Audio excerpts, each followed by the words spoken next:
Welcome. My name is Ian Solomon, and I'm the Vice President for Global Engagement at the University of Chicago. We have a really terrific program scheduled today, and I'm delighted to see you all here and people who will join us throughout the day, and those of us joining by webcast and watching in other cities around the world.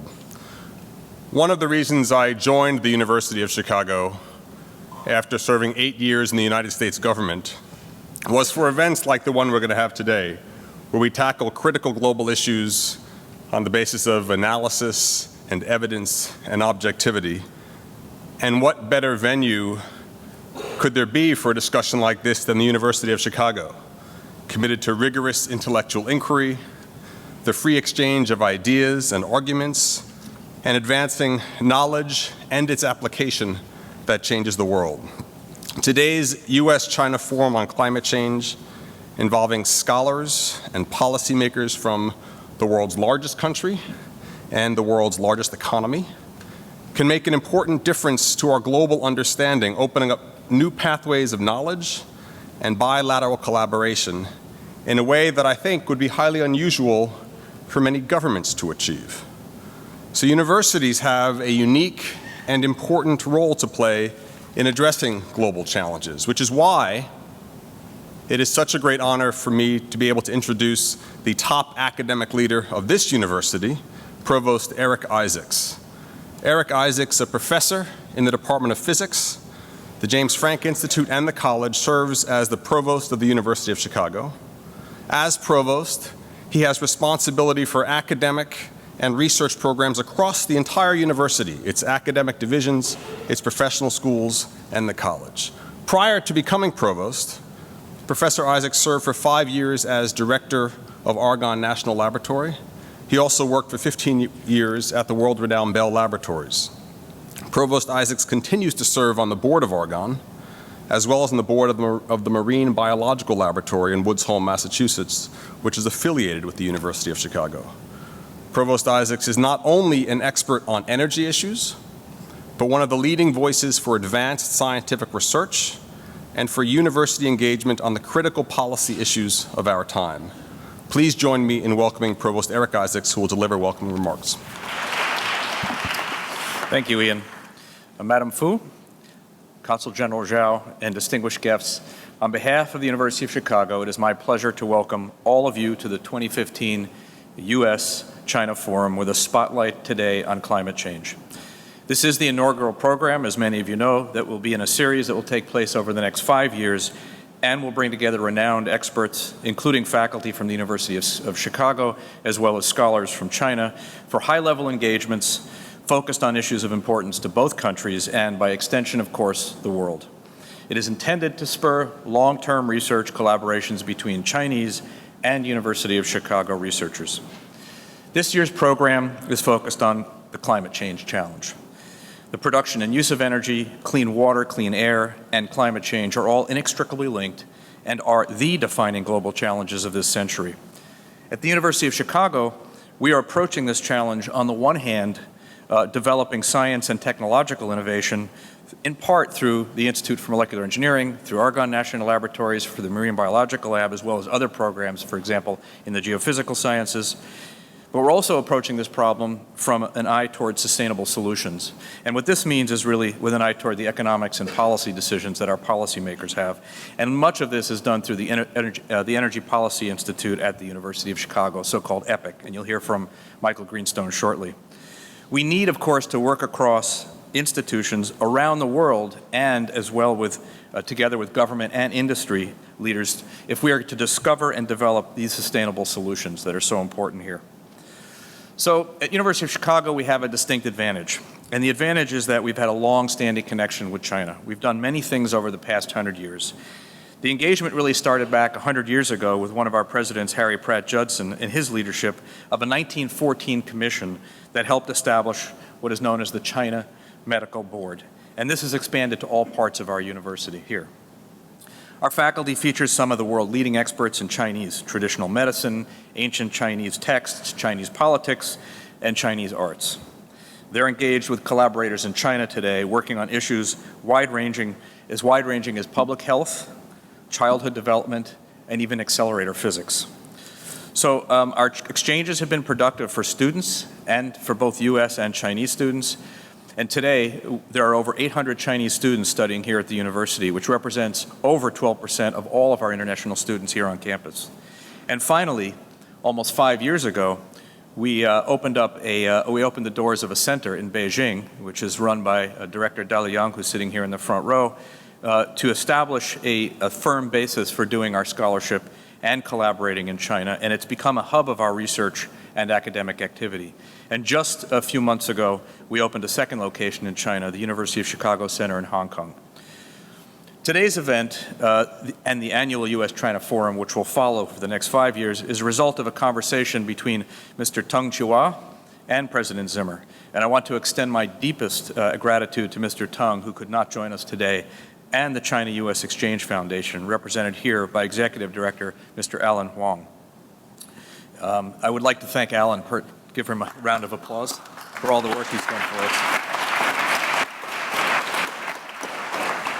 I also want to thank Michael Greenstone and his team at EPIC for helping organize this event, in particular Vicki Ekstrom-High and Pete Ogden, who are also here with us today for the extraordinary work they've done, and to help lead the program for the university.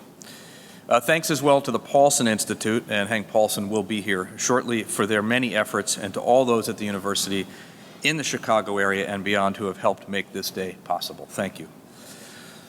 So now it is my pleasure to introduce Madame Fu Ying.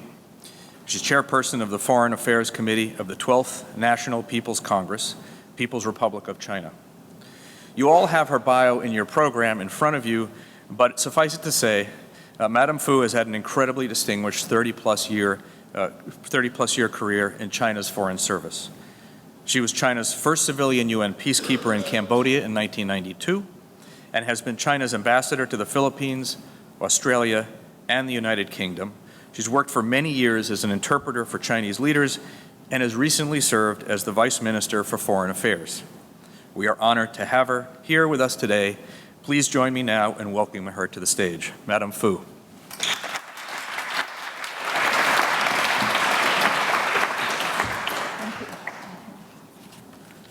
Thank you very much, Professor Provost Isaac.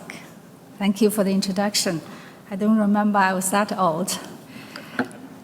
I'm very grateful to be invited to be here, and I've also brought the greetings from Dong Jihua. As you mentioned that he apologizes for not being able to attend, but he is very keen to know the progress of this forum.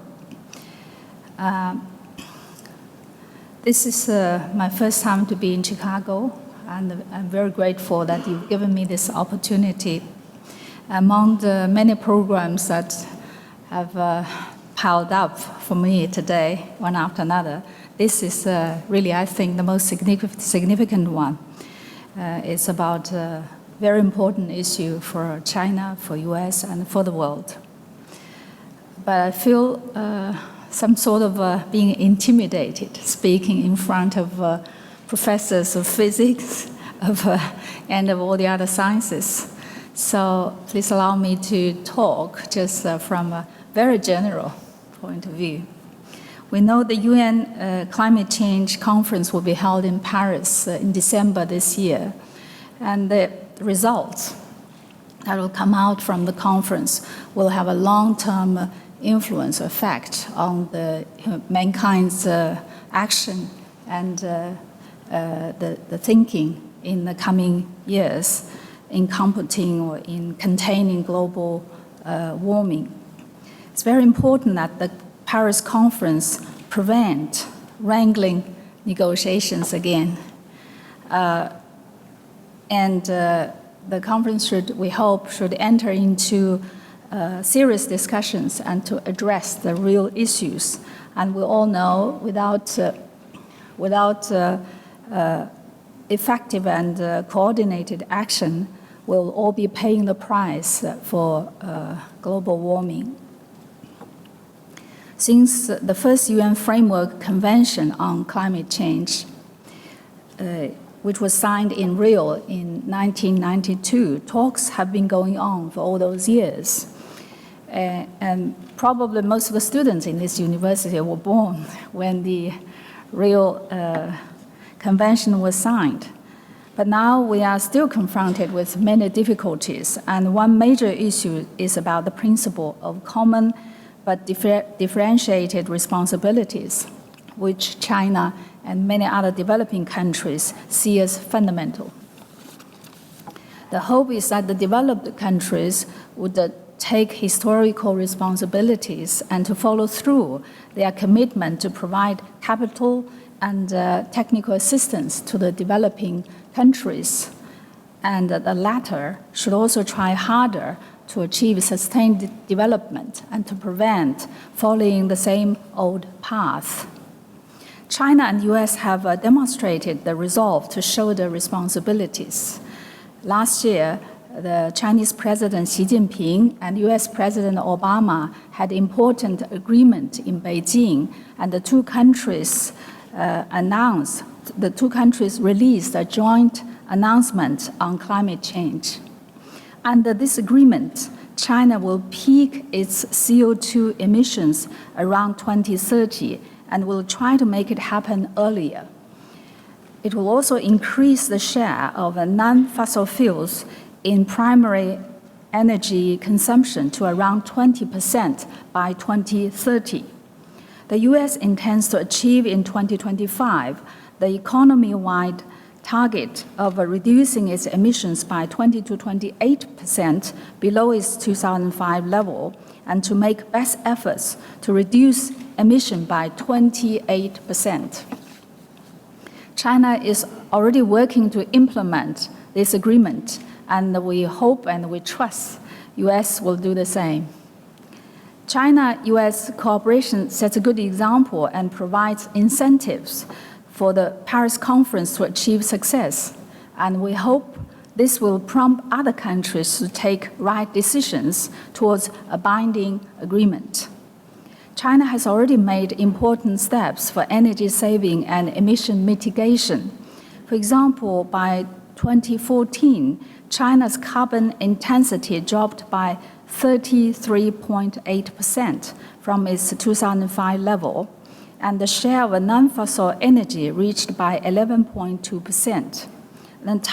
The set target for 2020 is to bring down CO2 emission per unit of GDP by 40 to 50%, and the non-fossil energy increased to 15%.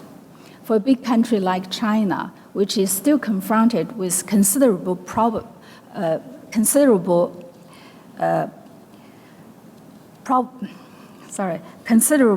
poverty, development remains the primary objective.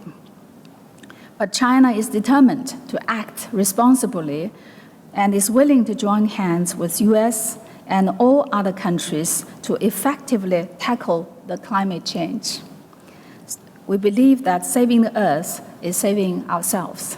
Thank you.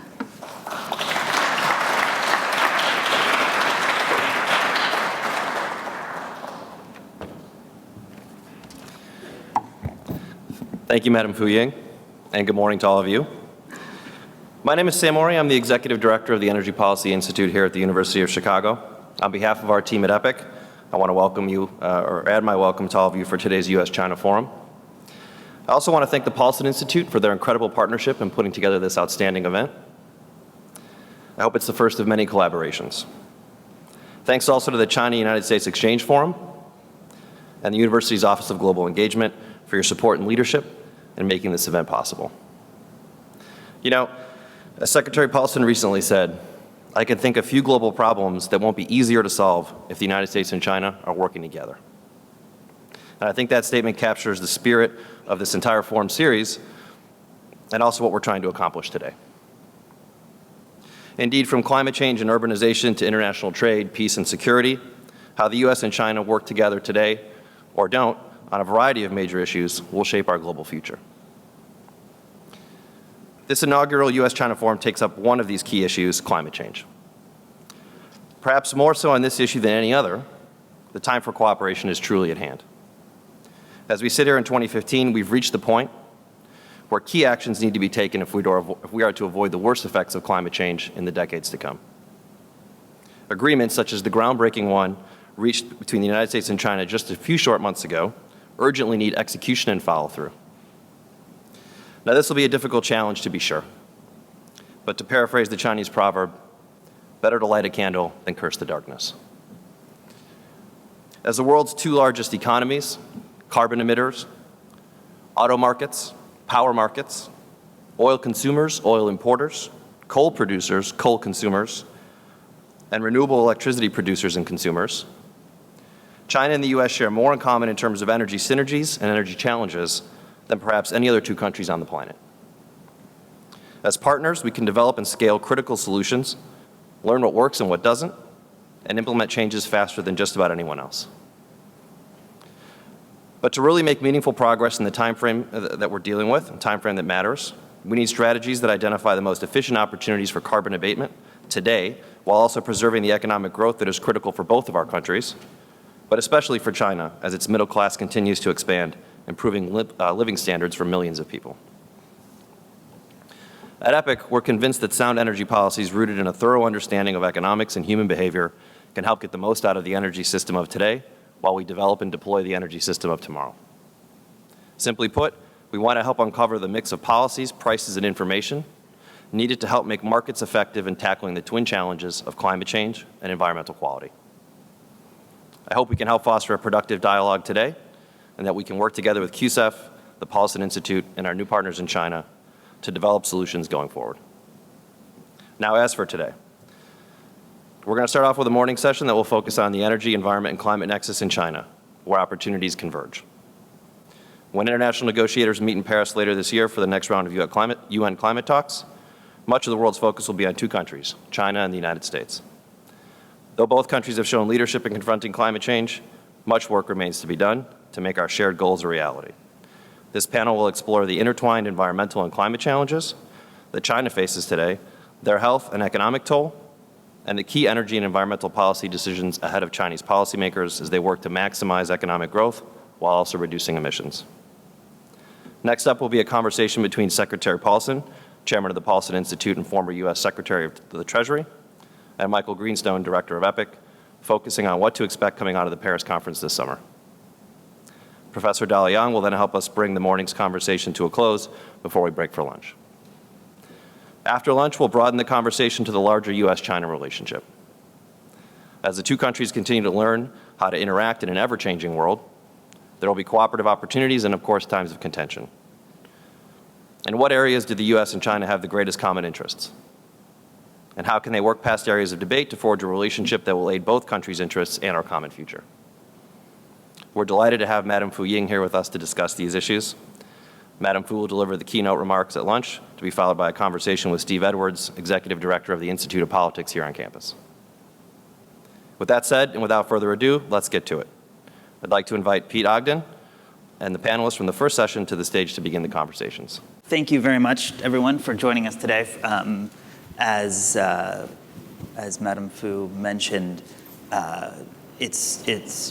we're 6 months out from Paris, where countries from around the world will come together to try to negotiate a new international climate agreement. And this was tried before. I mean, in 2009, and I was working in the U.S. State Department at the time. The world came together in Copenhagen to try to achieve something quite similar. And I think it's sort of testament to how far the relationship has come between the U.S. and China that we're having this discussion about U.S.-China relationships writ large, and climate change is sort of a natural starting point and bridge. Because I can assure you that if you did this in May of 2009, you would have been well ahead of the curve. You were in the minority. And I think that's testament to a lot of hard work on both sides, diplomatically, to open up the space for that kind of cooperation.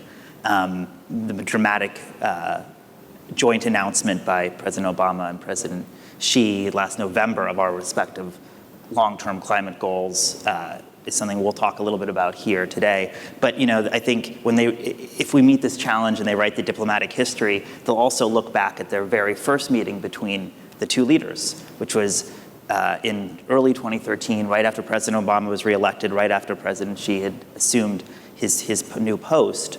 The two met in Sunnylands, California for a couple of days for a very intensive top-down sort of scouring of the relationship. And everybody wanted their issue to be the one that was going to be different, is going to be resolved.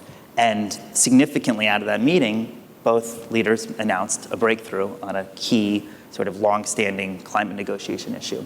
And I think that willingness politically on both sides to anchor climate change in the bilateral relationship, to show it as an area of however many other disagreements we have, that it's one we can make progress on, has opened up a lot of space. But once you open up the space, you still don't necessarily open up all the answers to the questions. So I think now it's time for us to, in this panel, to push hard on some of the policy, science, and economic questions that need to get answered if we're to actually achieve what now the political leadership has opened up the diplomatic space to try to work towards. So today we will be first having a conversation that will begin with a series of presentations, short presentations on some areas of research that link up latest thinking on the impacts of climate on China, some latest thinking on air quality issues in China and how they are shaping the kind of broader policy debate. Then look at the connection between air quality and climate policy, and then consider some of the activities that China is undertaking itself as it tries to model its economic and environmental future. So without further ado, I'd like to start by introducing Liz Moyer, who's assistant professor here in the Department of the Geophysical Sciences at the University of Chicago. And to say a few words about her research on the impacts of climate in China specifically and how they might be unique. So I'd like to first start the debate with this sort of canonical picture to frame the issue for many of you. What I'm showing you here is data from about 1960 to present day. On the y-axis is GDP per capita. On the x-axis, the horizontal, is energy use per capita. I've given it in watts, but this is primary energy use. This is the total energy use in mostly these economies are fossil fueled. So all your oil, all your natural gas, all your coal, just converted to watts. I'm not showing you the complete set of countries in the United States, or a complete set of countries in the world, but this is the majority of them. I exclude the small countries. I haven't shown you the former Soviet Union. I haven't shown you sub-Saharan Africa, and I'll show you China and India a bit later. But what you take away from this picture is that there is a canonical relationship between wealth and energy use. That energy use is really the fundamental underpinnings of what we consider wealth. A very tight relationship. If you tell me what the energy consumption per capita of a country is, I can tell you their GDP per capita within a factor of 3. And that relationship holds across time, and it holds across countries in present day. So the large black dots in that slide are present day values. The gray dots are the historical trend for each country as far back as there is sort of consolidated data. So in case you think, well, this must be just a function of the last few decades, it's not historical, I just want to show you a few countries from 1800 on, so reconstructions of energy use. This is France and the Netherlands, historical during the period of industrialization of these major European countries. So what this tells you is that to double wealth, one doubles one's energy use, that there's not a lot of leeway. There may be some changes now, structural changes, but the process of development for all countries has always involved an increase in the total amount of energy use, which means that as we face a world where we have the wonderful opportunity of seeing so much of the world rising in wealth, it also means we face a condition where we need to supply energy for those countries, and we need to deal with the consequences of that energy use. So let me just show you China and India, which are some of the fastest growing countries and ones which, of course, will dominate the future. And you can see that the progress, the inflection point of the Chinese graph there is about the year 2001, and the development pathway for these countries is exactly in line with what you would expect for most countries. This is the normal industrial path that people take. So we're facing a situation in which we, as I said, we need to supply energy for hundreds of millions of people in the world who are increasing their standards of living, and we need to understand how we deal with that consequence. We're not going to find a solution to the issues of climate change from conservation. That's just not going to happen. It will help, it's nice, but it's not the answer. We're facing an increase in energy supply, not a reduction. I also point out, I'll show graphs to people who want to see them later, that most of this energy use comes from fossil fuels. There's no prospect at present. There has been no major example of countries who are supplying their energy by anything else. This is the challenge we face in the future, to say how can we increase energy supply without a concomitant increase in CO2. I'm going to show you just some basics of climate change in China, why China is particularly concerned with the future of climate change. These are projections from the latest round of global models. We've now taken the subset of area just around China to give you climate projections. This is the business as usual scenario from the CMIP5 models, give a wide suite of models, only running up to 2100. Of course, energy use doesn't stop in 2100 and warming doesn't stop in 2100. This is the big number. The actual interannual variability is about 1 degree at most here. So we're talking that the median year in the year 2100 is sort of 5 degrees warmer, 5 times warmer than the deviation from year to year at present.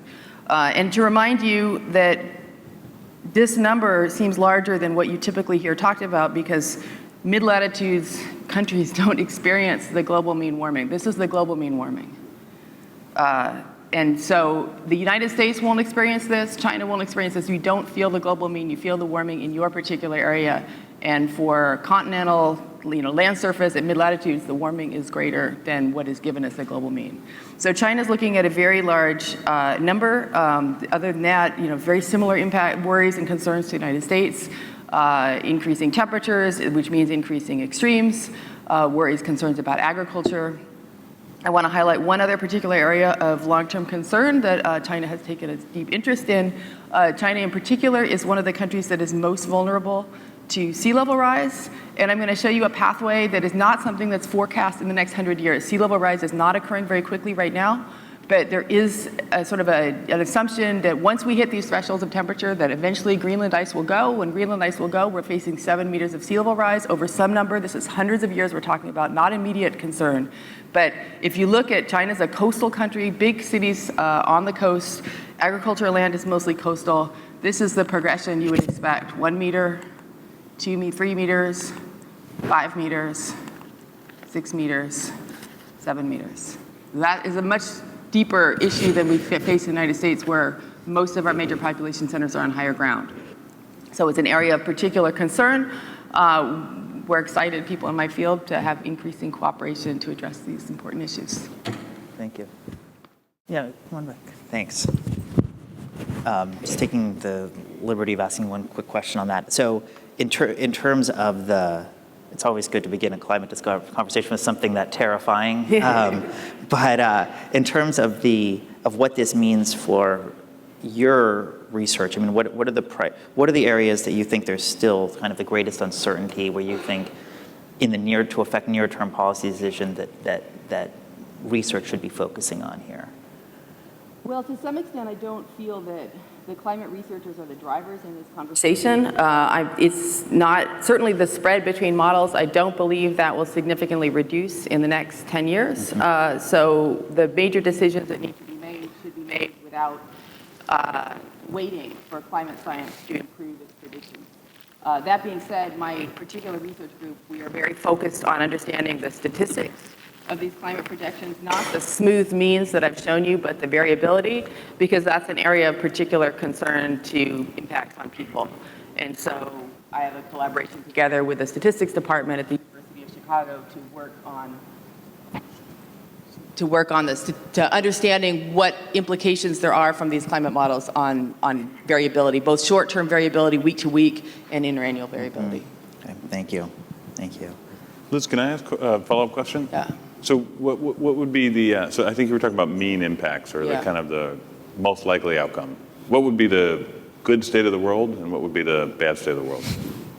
Well, a good state of the world is one where we have sufficient leadership to move ourselves off of fossil fuels. I mean, that to me is a small amount of investment comparative to world GDP will buy us the safety margin. So that would be the best. The worst state of the world to me is one where, the biggest impact of concern, I know it's, drowning Shanghai would be bad, but But the thing that people are deeply concerned about right now is food supply. And maintaining sufficient calories. Agriculture is a small fraction of GDP right now, but it becomes a much bigger fraction of GDP when people are hungry. So we haven't had, in the US, we have no experience with insufficient food production. So we've just lost the whole cultural memory of the fact that it is actually possible not to have enough to eat. Well, okay, thank you. Wang Litao, would you like to say a few words just by way of introduction? Litao is a professor at Hebei University and just doing some of the best research out there on a growing issue of political importance as well as health importance, which is on air quality in China. Okay, thank you. Good morning, everyone. It's my honor to be invited to this forum. I'm not the person in climate change, but the air quality issues. My topic today is opposed to the current and future trends of air pollution in China. It's a really big topic. Actually, I work on the local and regional issues, specifically for Hebei area for the past about 10 years. So I would like to talk it about from the city view to the national view. Okay, this one. I will start from these photos. In January 2013, extremely severe and persistent haze occurred in eastern and northern China. Pointer. This one is taken in Beijing area, in front of the Tiananmen Square.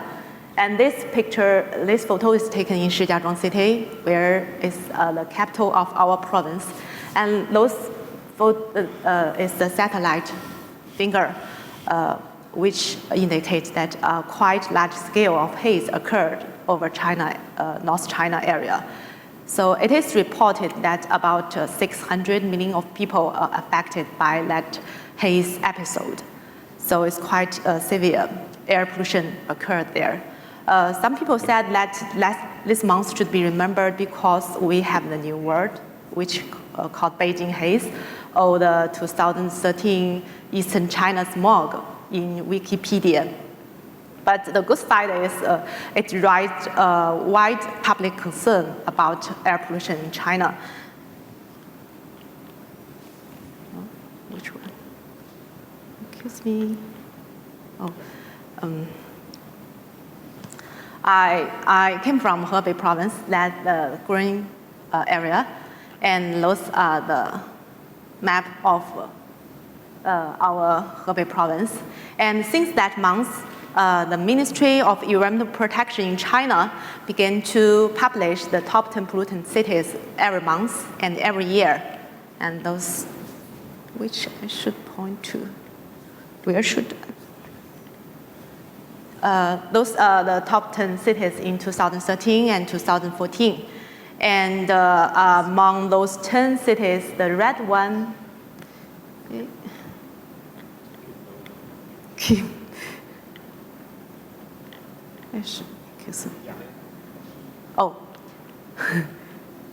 those cities in red color are cities within Hebei. So I think we can say Hebei is the most air pollutant city, province in China.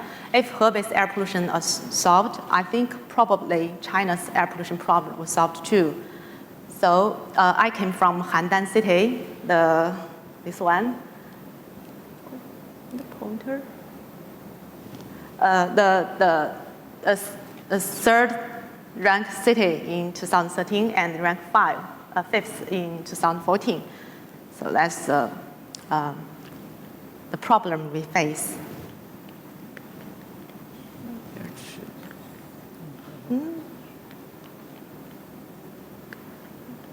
Okay, so why is Hebei so polluted?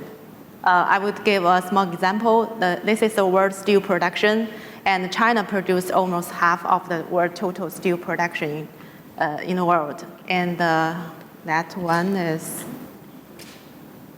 a piece of Hebei. So Hebei province produces about 10% of the steel productions in the whole world.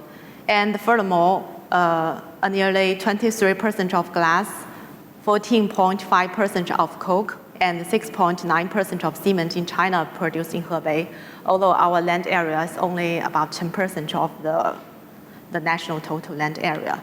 So we have a high density of industry productions as well as a very huge density of pollutants emissions. That's one of the reasons of the pollution. And our government accelerated the activities to reduce air pollution since the January 2013 haze. And on September, the State Council issued the Air Pollution Prevention and Control Action Plan. And we called it National 10 or National Air 10.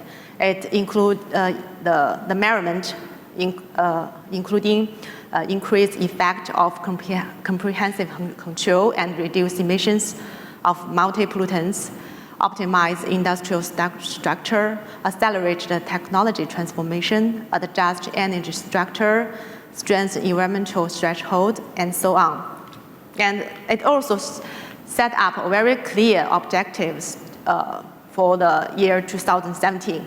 It required, comparing to 2012, the PM2.5 concentrations in Beijing, Tianjin, Hebei area should be reduced by 25%.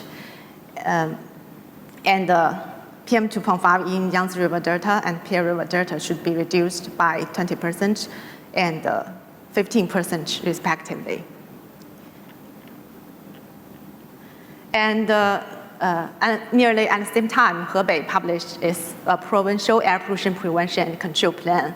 And we call it Hebei 50 because it consists of 50 concrete control measurements. And it also set up the concrete objectives in 2017. We required 25% reduction in PM2.5 concentration on average. And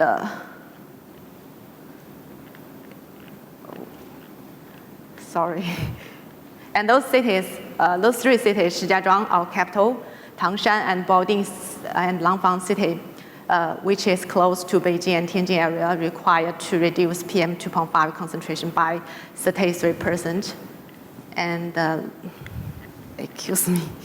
And those cities, Xingtai and Handan, which have very heavy pollution, reduced by 30%. And those cities have small cities and relatively better air quality should reduce their PM2.5 concentration by 25%. And those cities which are close to reach our air quality standards reduced by 20%. So, sorry. This year, our provincial government released a more strict control measurement, which we called it 6643 project, which required that reduced the iron and steel production, cement production, coal consumption, and glass production by about 40 million tons and 33 million weight boxes respectively. I checked this number is about around 20% of those industrial productions now in Hebei. So Hebei is trying her best to fight the war to air pollution. So let us see a small example of the effort, 1 year's effort. In 2014, the annual average concentration of PM2.5 in our city, and I mean Handan, are reduced by 17%. From the 138 to 114 micrograms on urban average monitored by our EPB. And our research site located in our university, the reductions are 9%, but we noticed there's some data missing in 2013. If we exclude those data and use the same period, both years have data, then the percent is 19%. So I think there's obviously improvement in our air quality. So I think we are in a stage of going through a difficult time to fight to the air pollution. But we are kind of optimistic to the future trend of our control, given the very strict and effective action carried out by our local, provincial, and the national government.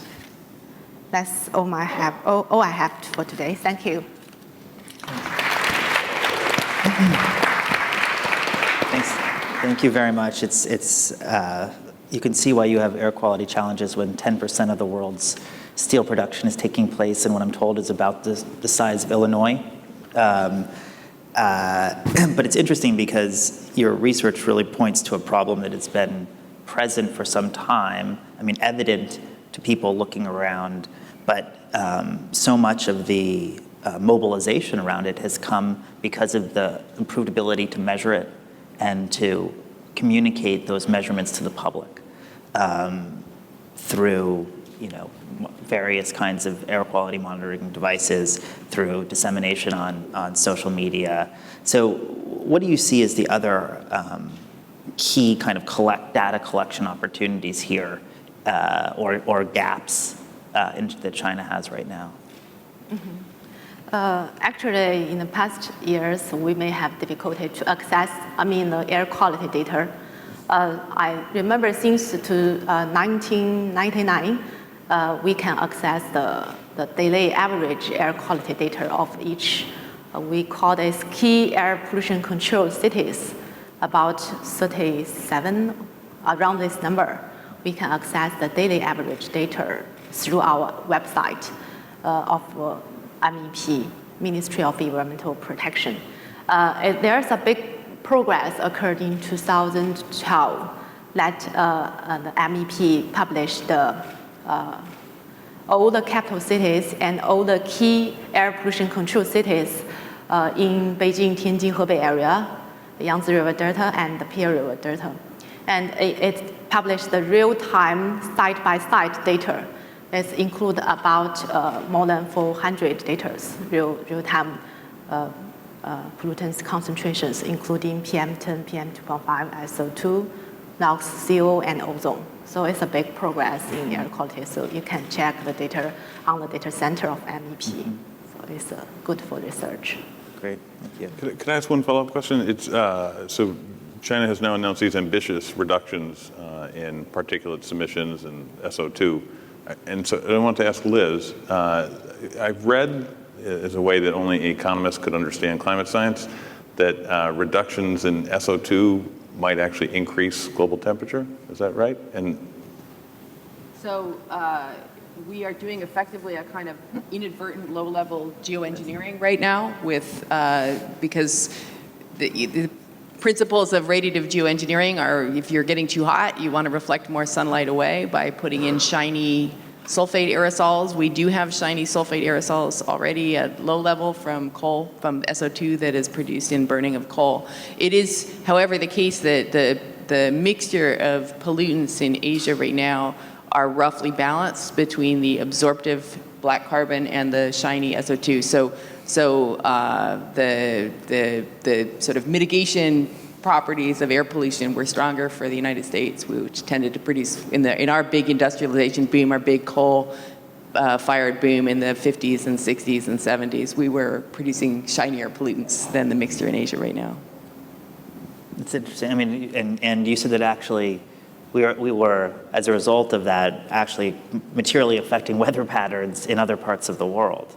One of the clearest demonstrations of a non-local effect of pollutants has been that sort of increasing evidence that is very strong that the United States pollution was the driver of the Great Sahel Drought in the 70s and 90s, because it was exactly as Michael said, the shininess of our own aerosols changed the radiative balance sufficient to shift the rain belt south, which wiped out the farming in Mali.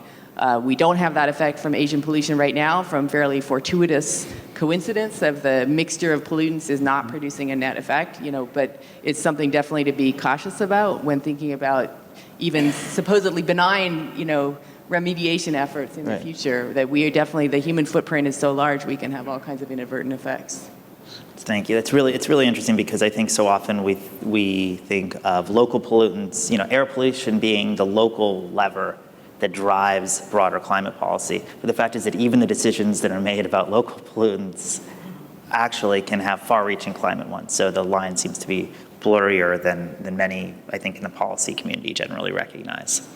And to help make that even blurrier, our next presenter will be Michael Greenstone, who is the Lone Friedman Professor of Economics here and the Director of the Energy Policy Institute, to present some of his latest research on, this is very latest, right? This is not even... It's hot off the computer. Okay, very good. Okay, so we're going to see if we can make, there we go. All right, so I think one theme that's been running through this conversation so far and that will be running through the day is that energy consumption is critical for well-being.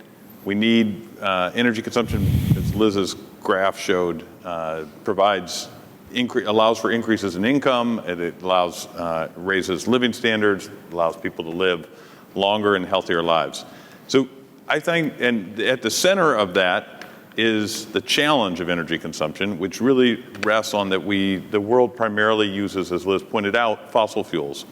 And this picture, which is taken from Beijing, I think helps to capture that energy challenge in a very poignant way. So there's a couple things that are worth highlighting in that picture. The first is you can feel the motion and you can feel the action. And anyone who's been to China knows as you walk down the street, you can just feel the energy, so to speak. And what you can see when you look at that picture is, you know, in a blink of an eye, the guy in the taxi cab was probably on the other side of the gate, and he was riding a bike, and the guy on the bike was probably on the other side of the, further side of the gate, and he was walking. And in another blink of an eye, the guy on the bike is going to be in a cab, and this energy, he'll be using energy to do that, and he'll be propelling his well-being and the well-being of his family. So energy is critical for our well-being, but because the world relies on fossil fuels, there are two, economists like to call them externalities or side effects that are not as great. And the first is just the pollution that you can see there. Anyone in, as Hank Paulson's book, Darkness at Noon, he has a chapter called Darkness at Noon. This is in the middle of the day. Days can go by in China and you can't see the you can't see the sun. And so that's the particulates and the smog that are a function of using fossil fuels. It's also clear that the guy riding the bike is well aware of that. He's got the mask on, he's got the goggles on, and so that's the first challenge of our reliance on fossil fuels for energy consumption. And the second challenge, it's not visible, but we all know it's there. That's the CO2 emissions that are also part of using fossil fuels for energy. And so the world really has to find a way, and this forum is a good way to put a fine point on it, to strike a balance between the growth we need in increased energy consumption and finding ways to sustainably manage the environment and human health in the process. And in economics, the answer to this is really very simple. It's that the price of energy should reflect the damage it does in terms of health and pollution, and should also reflect the climate damages.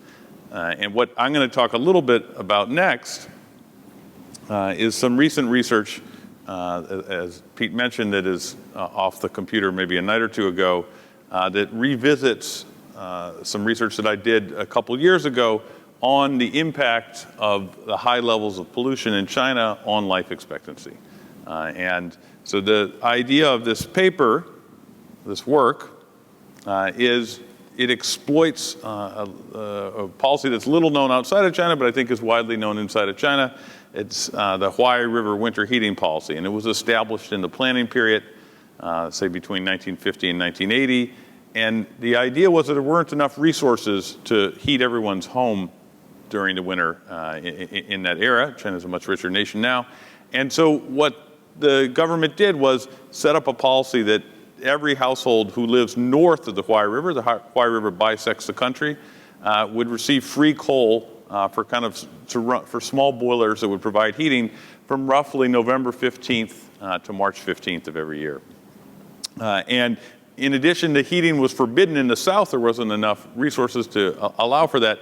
And so why that is very useful in terms of, from a research perspective, is the provost of the university will never allow us, and rightly so, to run a randomized control trial of people's long-run exposure to pollution, where we lock some people in a room for a long time and expose them to pollution, and other people are allowed to live with less pollution. But this mimics some of the features of an experiment in the sense that this policy was pretty arbitrary, and there surely are differences between northern China and southern China, but those differences start to really get very small right at the river's edge. And so the idea of the paper is, what happens if you compare places that are just north of the river to places that are just south of the river? And maybe we can learn something about the effects of long-run sustained exposure to pollution. And so the next slide is just a picture of the boiler heating system. The way this worked was, the world is now moving to running giant electricity plants or natural gas plants. But here, for this policy, there was a lot of really small, inefficient boilers installed, and those are the places where the coal was used to provide the heating. And this is a picture of a couple of them. Here's a picture of the Huai River, which kind of runs almost to the western edge of China, and then it picked up by a mountain range. And the policy effectively worked, as I mentioned, such that there was free coal to the north of that line, and essentially heating was forbidden to the south. Now, that I should underscore, part of the reason I'm revisiting this paper is that I wanted to look at what happened after the market really started to take over in China. And now in southern China, in the northern parts of southern China, there's often heating, but the legacy of this policy lives on. And so what I wanted to test is, what is the current legacy of this policy? And so using data from 2004 to 2012, this graph helps to summarize that. So the vertical line is the 0 degree line. I'm going to call that the Huai River line. And the dots to your right, the purple dots, are locations in China that are to the north of that line. And what I'm plotting is particulate matter concentration. So that's the form of air pollution that's thought to be the most dangerous for human health. And then to the left are dots that represent where people live in China and air pollution concentrations in those places. And so the whole idea of this paper is to test whether or not this free heating policy also led to a discrete difference in air pollution concentrations.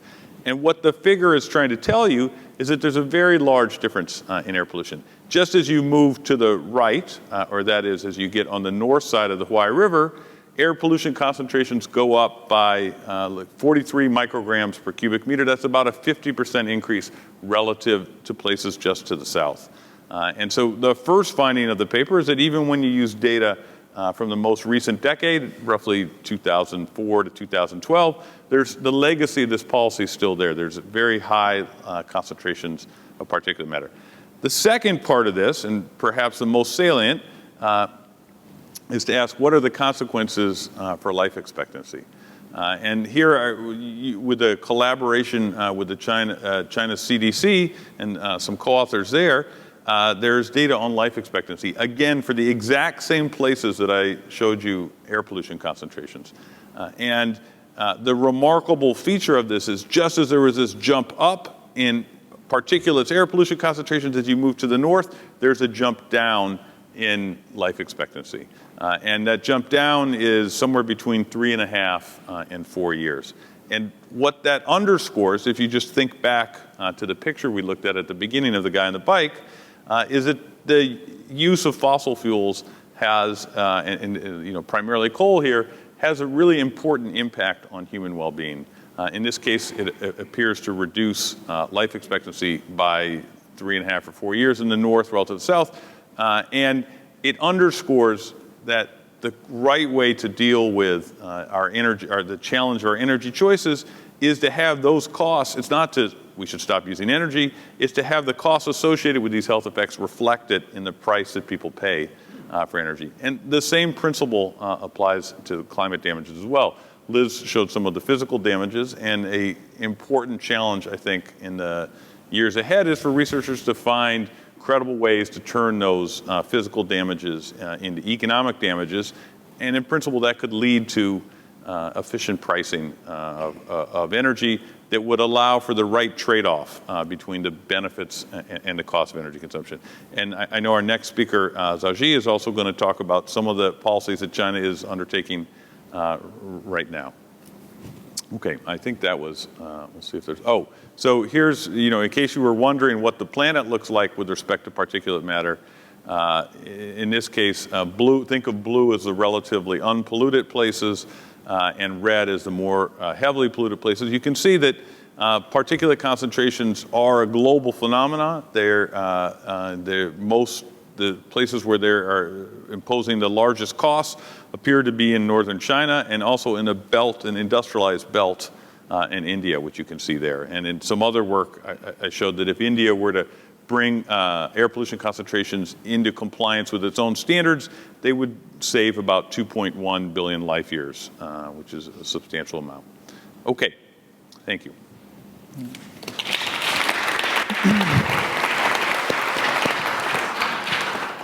Thanks, Michael. I think your fundamental ability to, as you said, by being able to measure the health impacts associated with climate change, you're then better able to understand how to set a price for climate policy. Can you just talk a little bit about how, I know we're talking a lot about China, but this is a problem throughout the world. Very few countries, maybe no country actually has that, but can you talk about how that idea is developing?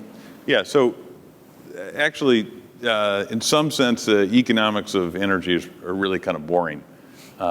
They just require that energy should be priced at the cost of producing the energy and along with any damage that the energy is doing. And that's like a text blackboard, there's a blackboard solution to that. So what research is trying to narrow in on is, well, how large are those damages in the case of health from air pollution, and how large are they for climate damages as well? And so there's a lot of important research on that. I think a challenge for the political system is to absorb that research and implement policies that effectively increase the price of energy. And doing that, there will be an economic cost from that, but there's a clear gain as well, and that's what those figures the presentation was trying to highlight. We wouldn't have such stark reductions in life expectancy if if the cost of that were reflected in the energy choices. I think there's one other climate angle that's worth highlighting, since I know we're really here to talk about climate today. I think what this research helps to underscore is that it is true if we reduce carbon emissions, there will be benefits. Most of those benefits are going to be in the future. We'll avoid Liz's flooding of Shanghai. But there will also be some immediate benefits, and we call those co-benefits, and people often don't recognize those. And so to the degree that there's a greater reliance on renewables and less reliance on fossil fuels, we could get some of the health benefits right away. And I think could be an important driver for climate policy today. Mm-hmm. I mean, and to just take an example here in the U.S., the administration's new clean power plan that is using to, for the first time, cover carbon emissions from our power fleet, is the economic justification from a policy point of view relies very much on those benefits that you're talking about right now. No, exactly. So there is an element of the 2-for-1 here. Yeah, that's great. Well, thank you. And that's going to make a very good transition to our next speaker, to Zhou Ji, who is the Deputy Director General of China's National Center for Climate Strategy and International Cooperation, which is kind of a critical node in terms of helping the Chinese figure out really what is the desirable trajectory for them to be on and how to get onto that trajectory. So he's going to give us some insight into the latest thinking on that big challenge. Thanks, Zhou Ji.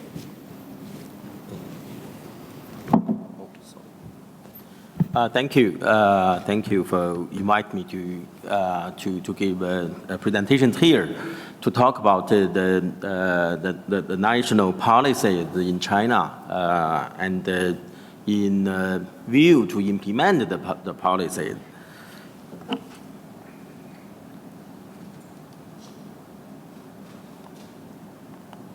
Okay.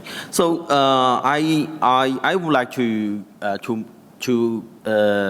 start from the rationales of the policy design and strategic design to see with which justification and the consideration we develop the policy, and then I will show out the national target. Actually, just now, Madam Fu Ying also mentioned the target, but especially for 2020, and I would like to extend towards 2030. And after that, I would like to deal with the drivers to influence, to determine on the emission level over time, and finally to mention the potential challenge for implement the policy. Regarding the rationales, actually, our strategic thinking about carbon emission control is a matter of invention of new development path. So if we actually this curve is based on the review of empirical data in the history for mainly for industrialized countries. So you can see we have different paths in the history. I mean, U.S. and Australia path, I mean, with higher per capita emission level to reach certain income level. And meanwhile, we also see another pathway taking place in Europe and Japan. So they have around half of the per capita emission level compared to U.S. and Australia, but to reach similar level, income level. And now the problem is, what about China?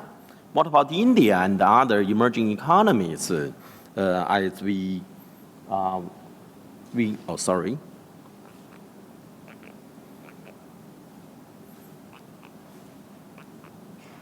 Oh yeah. So if you look at the right color curves, I mean especially in this part, so you can see with lower income level, and our emission is in the trend to increase the level, and then approaching to the peak.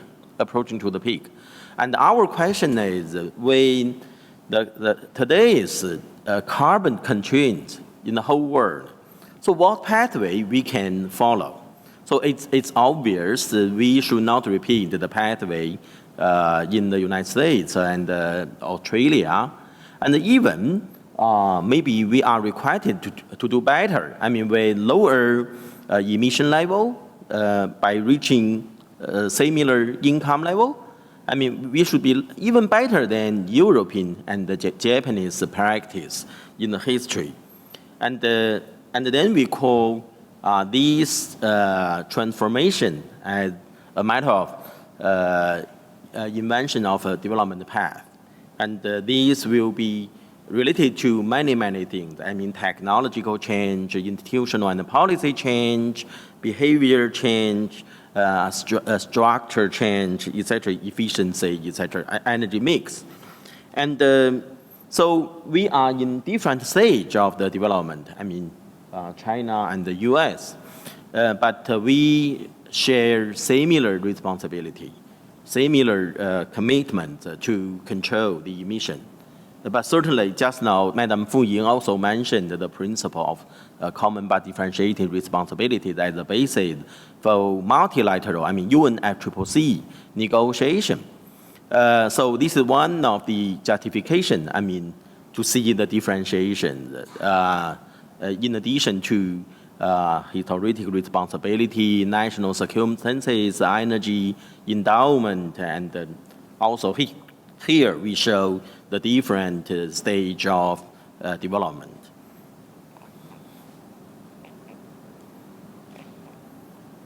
And meanwhile, we also try to identify the benefits or interests for implementing climate policy. So for the moment, we found the effort to address global warming is highly consistent with our domestic development strategy. Number one, we are very urgent to upgrade our economy to overcome middle income trap. And number two, we also work very hard to improve local air quality, as the previous speakers mentioned. I mean, they concentrate more on local air qualities, and then we see some co-benefits there.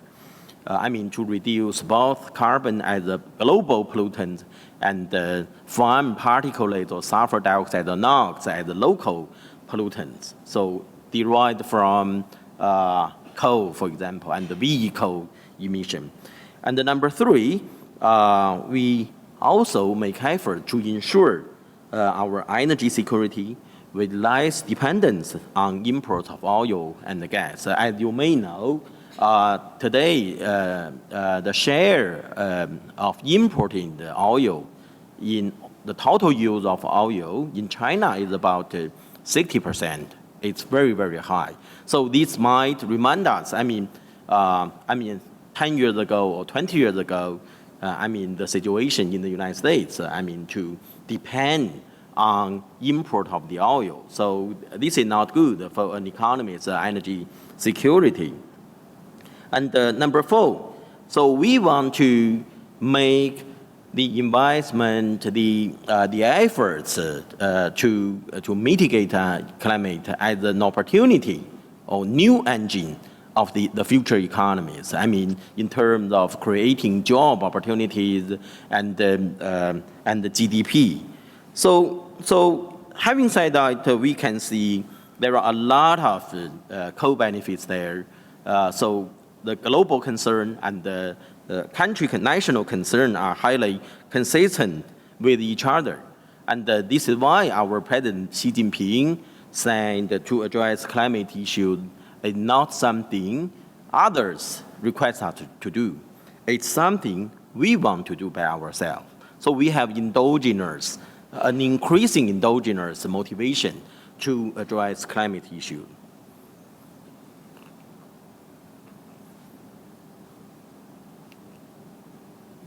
And then the target. So I do not want to spend too much time for that.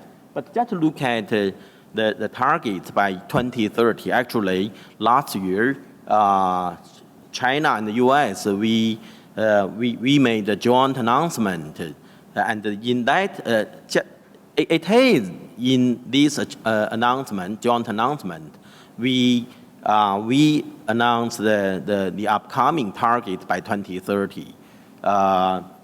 Here we have two announced targets already. One is the peaking year around 2030, and make our efforts to make it happen as early as possible. And the other one is about the share of non-fossil fuel energy. But the other two, we are working very hard for the moment. One is carbon intensity reduction.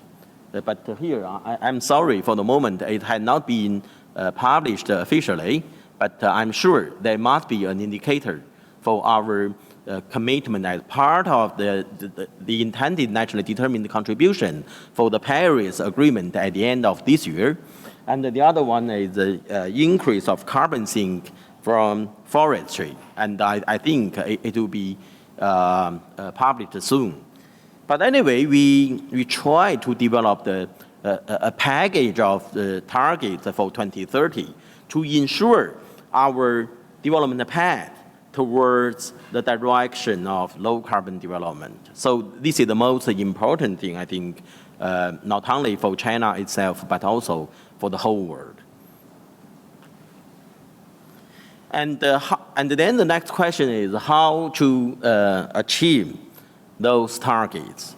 So it seemed to me it's not the most important thing, what your targets looks like. The most important thing is what's firm, feasible, and reliable actions, measures, and policies that you can take to achieve the policy, given the expected dynamics of technologies, the market, demand and supply and the price in the coming decades, well, you take all the action, all the policies.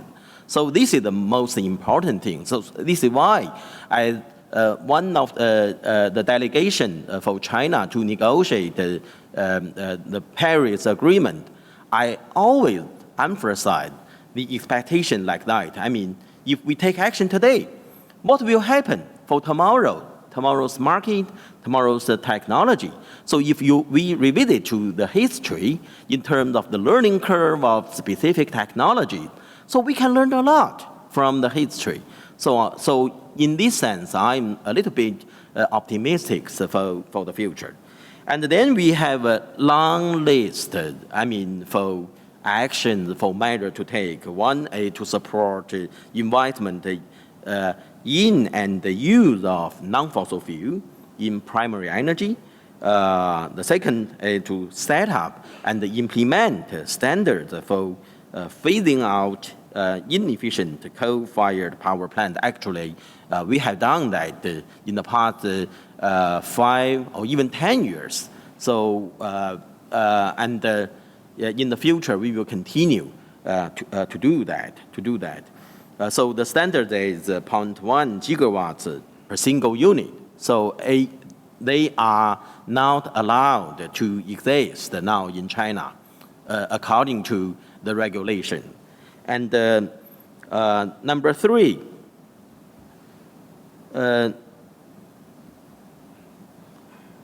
the number 3 is to manage incremental capacity in investment in new coal-fired power plant. So by the way, let me share the latest progress information. The latest information of the progress in coal-fired generators in China.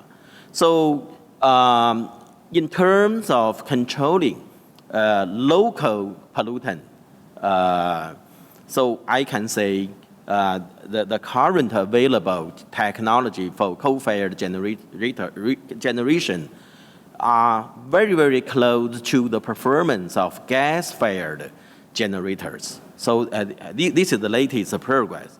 But certainly, this also leads to another big problems or questions that we need to answer. One, we try to gain the so-called benefit, to reduce both carbon and the local pollutants. And now we found an additional option for coal-fired generation. That means in the past, it's very simple. Let's forget coal to look at natural gas, nuclear, renewables. And today, we were told the coal-fired generation, they can also reach the same or similar performance for natural gas. And what's your choice? Given those technological options.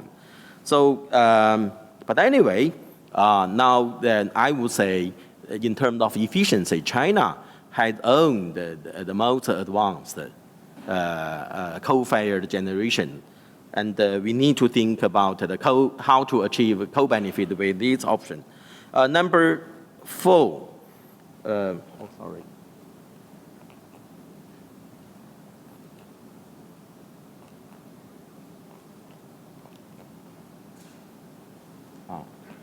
Yeah. Okay. To improve sectoral energy efficiency, ranging from industry, building, and transport, by both technological change and economic restructuring. Having said that, I would emphasize in the foreseen future, within 2030 or even 2050, energy efficiency will continue to dominate the efforts to combine climate change to mitigate the emission. So this is a big area we need to work continuously. Number 5, urban planning for low carbon urbanization. So this is extremely important linking to the context of urbanization, that's a movement of people. So just let me tell you, in the coming 1 or 2 decades, there will be over 300 million rural people. I mean, they have very low income level, but they will move to the urban area. Some city will be a newly built city. Some city will be an enlarged city based on the current city. So what's the implication of energy use, emissions, when this strong contact? Anyway, this trend will take place. And we need to consider very carefully, I mean, to design the right strategy for urbanization with the perspective of low carbon development. And finally, to restructure the economy will have a very strong implications on emission and energy use. So if we can see some figures later. And then, though I will not elaborate in detail, that you can saw that maybe in some website by organizer. So this shows the progress in the past years. I mean, since 2005 as the base year for Chinese target. So, and by 2014, so the extreme progress in development of nuclear, wind power, solar power, hydropower as a non-fossil fuel, I mean, to contribute to mitigation. So you can get some feeling what happened in China in the past 10 years. I mean, how fast, how largely the non-fossil fuel energy developed, and you can also see the performance. I mean, in reducing carbon intensity in the past years, and also you can see how we develop carbon sink by enlargement of forestry. I mean, artificially. So if you visit to northern China, you can see. I hope you can have the opportunity to see the very, very large forest planted by our father's generation. And you can also see the change of the structure of the economy in the past years. Actually, this is consistent with the natural course of development. I mean, along with the increase of income, service will account for higher and higher share of the total GDP, and the industry manufacture share become lower. So you can see, I mean, from 2005 and 2014, so the change, and this change is ongoing, and we can expect in the coming 5, 10, and 20 years, the share of our service sector will increase continuously. Finally, I would like to talk about the population. Given the fact of the projection, I mean, our population will not increase sharply in the coming decades, but there will be some opportunity to manage the population. I would like to emphasize 2 points. Number one, the distribution of the population. I mean, geographical distribution between rural and urban areas. And secondly, even more important thing is the income distribution. So today, when we talk about the rural population, actually it's totally different from the ones living in Europe and North America. So normally, when we talk about the rural population, we mention the low-income population, mostly. And the change of urbanization means there will be an increasing middle-class group in the population. I mean, along with the process of urbanization. and what's the implication of this change on energy use and the emission. So this is a very, very important question for future China. And number 2, human capital. So if I remember correctly, Professor Schultz, he used to work for Chicago University, and he got a Nobel Prize for human capital theory. And I think this is extremely important also for China. Population is not only the matter of amount or magnitude, and it's also a matter of quality, a matter of human capital. So having said that, I do believe adequate education, adequate awareness improvement, also the change of value judgment will make sense for China to shift to low carbon development path. Thank you. Excellent. Sorry, I was just saying that I was going to take some questions from the audience at this point in the little bit of time we have remaining. I think we all have some people with microphones for you. And if you please just raise your hand and identify your affiliation.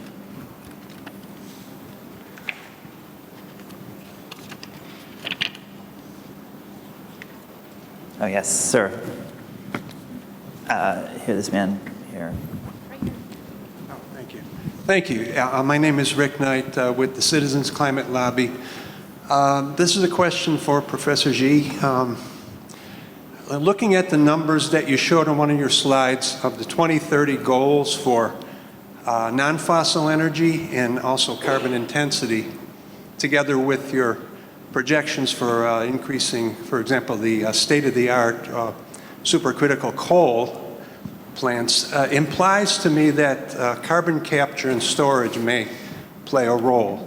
Can you comment on what you foresee for that, and anything you can tell us about the storage potential in China for CO2?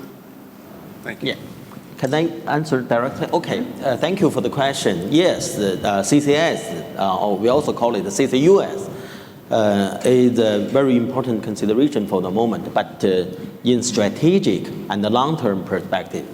For the moment, we have had several pilot project for research. As you mentioned, so you pointed out correctly, capture, it seemed to me capture is okay. With the learning curve, foreseen decrease of the cost. But the real challenge is storage. When you talk about storage potential, my answer is it's very uncertain for the moment. In terms of the technology, in terms of the geographical structure for the moment. Some petroleum companies and also coal companies, they try to do some experiment, some research on that. But for the moment, I do not see engineering level demonstration project for the moment. But we continue to invite some R&D fund for that. But I also know, if I remember correctly, in U.S., DOE also has some project with several universities and together with some large petroleum companies like Shell or BP. And actually, this is also one thematic area for U.S. China cooperation. So as you know, we have a joint center for clean energy, sponsored by DOE, and from Chinese side by MOST, the Ministry of Science and Technology, and the NDRC. So there are some joint teams to work on that, but the time frame is too long to make a clear and a certain projection on that. But we just keep it going. Thank you. Hi, I'm Steve Sakalam. I'm an assistant professor at the Chicago Harris School of Public Policy. I had a question for Professor Wang about the 6643 program that I thought was very striking, that when they wanted to reduce particulate matter, they decided to shut plants down instead of have them install abatement equipment. Why insist on such a costly policy when very cheap abatement equipment is available for particulate matter? Okay. Does that work? Okay. Yeah. Okay. Actually, in this year, just if my memories are correct, is last month, Hebei province published the new emission standard for iron and steel industry, cement industry, and glass industry. As far as I know, it's the first time that our local government published its provincial standard. It's more strict than the national standard. And based on that standard, our local government began to close the small industrial that cannot reach the air quality standard. So this is the mechanism or the way our government to do. If their technology is advanced enough to meet the standard, the government will keep it. But if cannot reach the standard, it will be closed. And I think this is why they proposed the 6643 project. Is that fine? Great. Thank you. Thanks very much. And unfortunately, we have run out of our time here. I'm told we're going to take a 15-minute break and then reconvene at 11 o'clock for the next panel. So again, thanks to all of you for doing this today, and thanks everyone for joining.